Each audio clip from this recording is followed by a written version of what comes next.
बिस्मिल्लाहिर्रहमानिर्रहीम। मैं अब्दुल जलील शेख और आज हम डिस्कस करने जा रहे हैं मोटरवेज इन पाकिस्तान को। जिस तरह से सवालात आ रहे होते हैं वन पेपर एमसीक्यूज़ में, तो हम उसी को ही डिस्कस करेंगे जो पास पेपर्स में आ चुके हैं और जो एक्सपेक्टेड होते हैं, हर साल आ रहे होते हैं।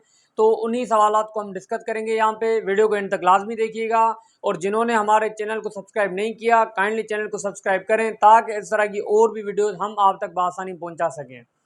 तो हम स्टार्ट करते हैं। अब इसमें से कौन कौन से सवालात आते हैं, जैसे मोटरवेज इन पाकिस्तान में है कि टोटल मोटरवेज पाकिस्तान में कितने हैं, टोटल हाईवेज पाकिस्तान में कितने हैं, लॉन्गेस्ट मोटरवे कौन सा है, और इसी तरह से हम देख रहे होते हैं कि फिर रूट्स वगैरह पूछे जाते हैं, M2 M5।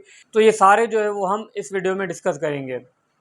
अब सबसे पहले हमारे पास है टोटल मोटरवेज पाकिस्तान में कितने हैं। तो 16 जो है वो मोटरवेज हैं हमारे पास टोटल। 16 में से जो है वो 11 जो है वो ऑपरेशनल हो चुके हैं। बाकी कुछ ऐसे हैं जो कि मतलब अंडर कंस्ट्रक्शन है, कुछ ऐसे हैं जो कि सिर्फ प्लान्ड हुए हैं। ठीक है, तो अब देखें हमारे पास लिस्ट ऑफ मोटरवेज हैं। तो M1 जो है वो हमारे पास किसको बता रहा होता है, M1 जो है वो रूट कौन सा है। तो M1 जो है वो हमारे पास है पेशावर से इस्लामाबाद। M1 जो है वो पेशावर से इस्लामाबाद है। M2 जो है फिर इस्लामाबाद से लाहौर।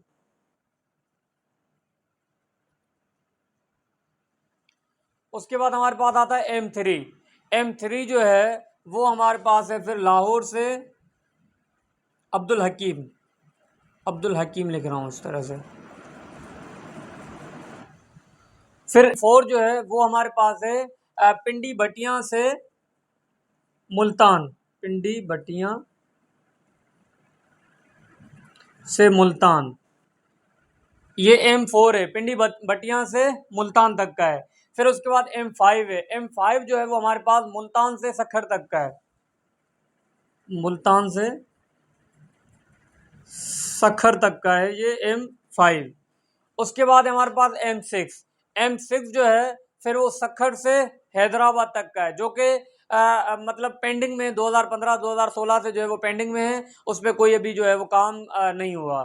तो M6 जो है वो हमारे पास कौन सा हो गया, सखर से हैदराबाद। फिर M7 हमारे पास होगा दादू से हब तक का। दादू से हब तक जो है वो हमारे पास SUB। तो ये हमारे पास है M7। उसके बाद हमारे पास M8 जो है वो रतोदेरो से गवादर तक। रतोदेरो से गवादर। फिर हमारे पास आ जाते हैं M9 जो है वो हमारे पास हैदराबाद से कराची तक का है। ये पूछा भी जा चुका है, तो इसको आप देखें, हैदराबाद से कराची जो है वो हमारे पास M9 है।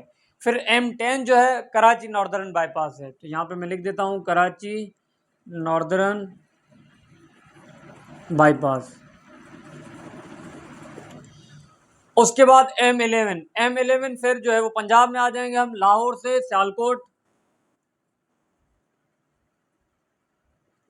फिर M12 जो है वो सियालकोट से M12 जो सियालकोट से खारियान तक का है।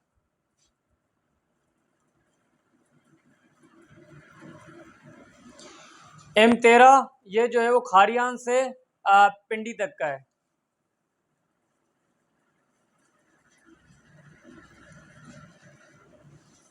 फिर M14 जो है ये इस्लामाबाद से DI खान है।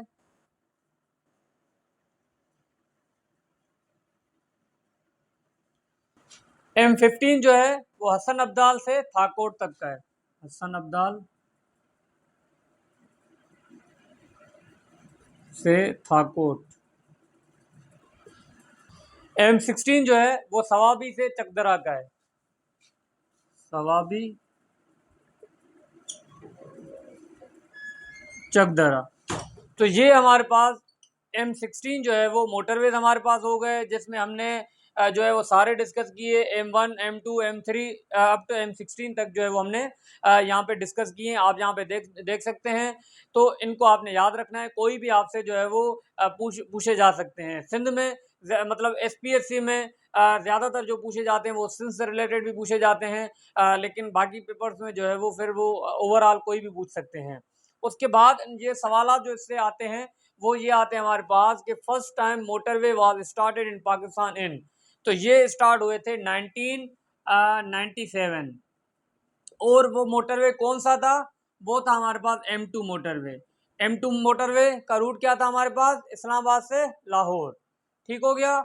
उसके बाद लॉन्गेस्ट मोटरवे हमारे पास जो आता है वो आता है हमारे पास कौन सा? ये आता भी है सवाल, तो ये हमारे पास 8 है। लॉन्गेस्ट मोटरवे जो है हमारे पास M8 है, जो कि रतोदेरो से गवादर तक का है।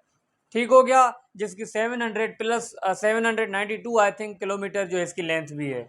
बाकी और सवालात, NHA का फुल फॉर्म क्या है? National highway authority. इसी तरह से कराकरम हाईवे यहाँ पे लिख देता हूँ मैं, नेशनल हाईवे अथॉरिटी। इसी तरह से Karakoram highway connect Pakistan with, तो ये चाइना के साथ कनेक्ट कर रहा होता है। फिर हमारे पास कराकरम हाईवे को हम N35 भी बोलते हैं। ठीक है, ये भी आ सकता है हमारे पास। तो ये हमारे पास वो सवाल आते हैं जो कि पेपर्स में आ रहे होते हैं। तो अगर आपका कोई सवाल है तो आप कमेंट सेक्शन में बता सकते हैं।